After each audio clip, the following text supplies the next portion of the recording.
construída na areia. O Senhor Deus já simbolizou os dois tipos de casa. Desculpa. É a casa construída na rocha? Não, é antes, Deus, tem a hora certa. Já sabotei o nome, já deu Já uma sabotamos batida. aqui, olha, já atrapalhou. E aí a nossa casa é justamente a casa construída na areia. O Senhor Deus já simbolizou, já explicou. A gente, quando criança, a Pé que ensina, Miguel vai lembrar bem, me ensinou muito, né? Não construa a sua casa na areia. Não construa na beira do mar, mesmo que pareça chique, é impossível que ela fique, a tempestade vai derrubar, né? A gente já cresce aprendendo que a casa precisa ser construída na rocha para ela ser firme, né? E aí a gente fala por quê quando simboliza isso? Quais são as coisas que derrubam quando a gente fala casa, a gente está pensando no aspecto da alvenaria, né? Qual é o material que está sendo construído, o álvaro que é construtor, né? Qual é o material que você está fazendo uso? Você avalia se é um cimento bom, se o material que vai usar, você avalia essas coisas. Mas o que traz aqui é justamente quem está dentro dessa casa. Quem é que está lá dentro? O que habita nessa casa? Qual foi a família fundada nessa casa? Né? E a gente sabe que quando é assim, a injustiça, a falta de amor, mentiras, famílias sem Deus, amarguras, gritos, orgulho, inveja, egoísmo, falta de oração, falta de tempo, tristeza, né? Ingratidão, vícios, impaciência, raiva, desconfiança, prática, negligência, ciúme, agressividade, desrespeito, violência, falta de diálogo, impaciência. Se você analisar, muitas vezes você vai achar que são coisas que só estão na vida do povo não cristão, do povo que ainda não experimentou viver com Cristo. Mas muitas vezes, alguns desses aspectos podem estar dentro do seu lar. Ele pode estar presente no seu lar. E aí entra igual uma... Já viu o traço quando pega guarda-roupa? Entra de pouquinho, né? E aí, de repente, quando você chega na casa que tem lá da família do Alvo, da Ana, né? Que diz que, né, foi pegando, e aí quando você vai ver lá na praia, né, destrói tudo, é pequenininho. Então às vezes uma falta de perdão, se tínhamos uma falta de perdão, ela pode vir e derrubar essa casa, né? Se tinha algo que eu e o meu esposo, meus irmãos me perdoam, não tem nem como, né, não lembrar, não tem como falar de família. Eu fiz questão de estar aqui hoje, porque era a questão que ele fazia de estar com os irmãos. Então, se tem algo entre todas as nossas imperfeições, que eu tenho nos nossos 3 filhos, e sabe que fomos imperfeitos, porque somos seres humanos, mas nós não dormíamos sem pedir perdão, sem conversar sobre o que aconteceu que nos deixou magoado, ou porque eu o magoei, ou porque ele teria me magoado. Eu me fechava, não falava mais nada, porque sou muito faladeira, né? Não falava mais nada, podia passar o dia, mas na hora que nós se prostrarmos na cama, tinha que conversar, porque nós fizemos isso, esse nosso trato foi feito antes mesmo de casar. A gente não pode dormir nunca com raiva um do outro, porque senão as coisas só vão piorando. Então, coisas pequenas, coisas pequenininhas, acabam fazendo com que os lares vão sendo destruídos. Mas aí, a gente vê que a Bíblia nos ensina que a casa ela precisa ser construída na rocha, né? A gente vai ver que tem pedras, né? A casa foi construída pela Mônica, e eu não, e o Eduardo.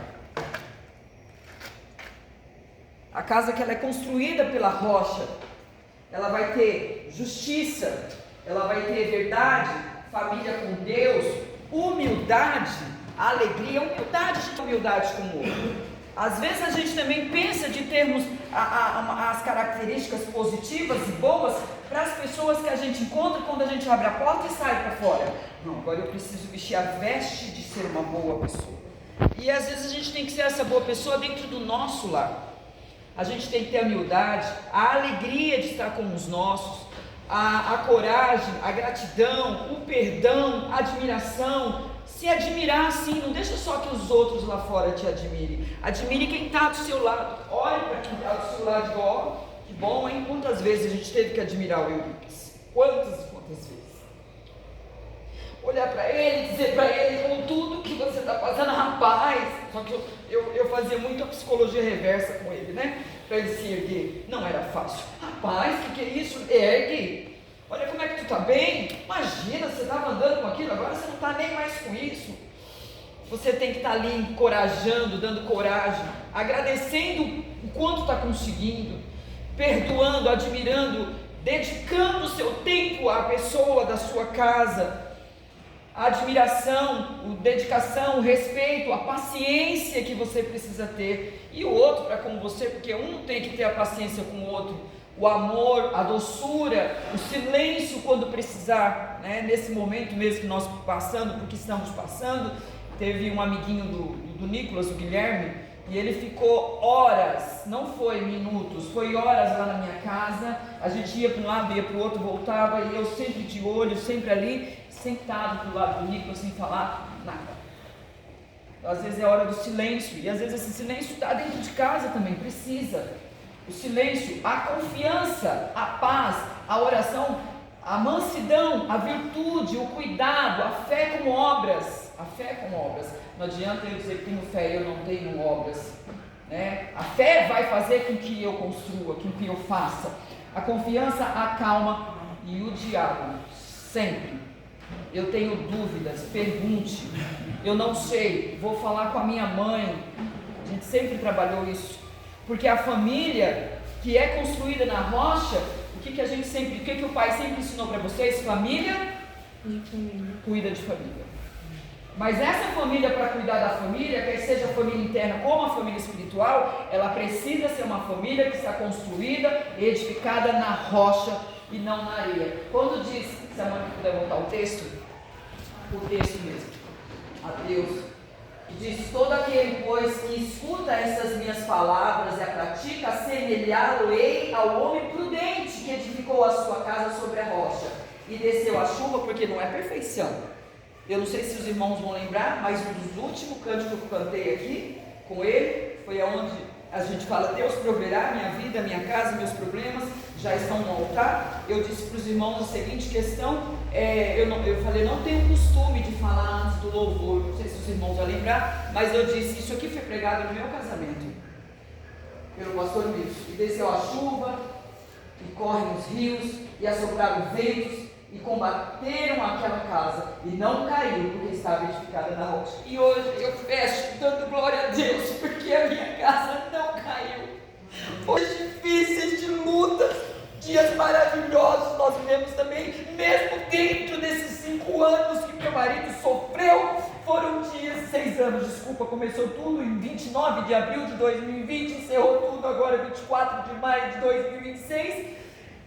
Todos os momentos de lutas, tínhamos momentos de amor, de felicidade, de gratidão a Deus. Eles são presentes, eles sabem disso. Mas a gente conseguiu entender que a nossa casa foi totalmente edificada sobre a rocha. E a gente glorifica a Deus, porque o exemplo é que o homem que Deus levou foi o homem que Deus me deu para que construíssemos essa casa na rocha. Então o que eu deixo hoje é que cada dia você vive intensamente, como se o amanhã não existisse, mas não como o mundo fala, porque o mundo fala muito isso. Viva como se o amanhã não existisse, mas viva agradecendo a Deus, pedindo: Senhor, o que eu posso fazer para fazer de melhor? Tanto eu preciso continuar fazendo isso pelos meus filhos, pela minha vida com Cristo, cada um na sua família, e nós nas nossas igrejas olhar um para o outro e viver com amor e dizer: a casa do Senhor, ela foi construída na rocha. Amém.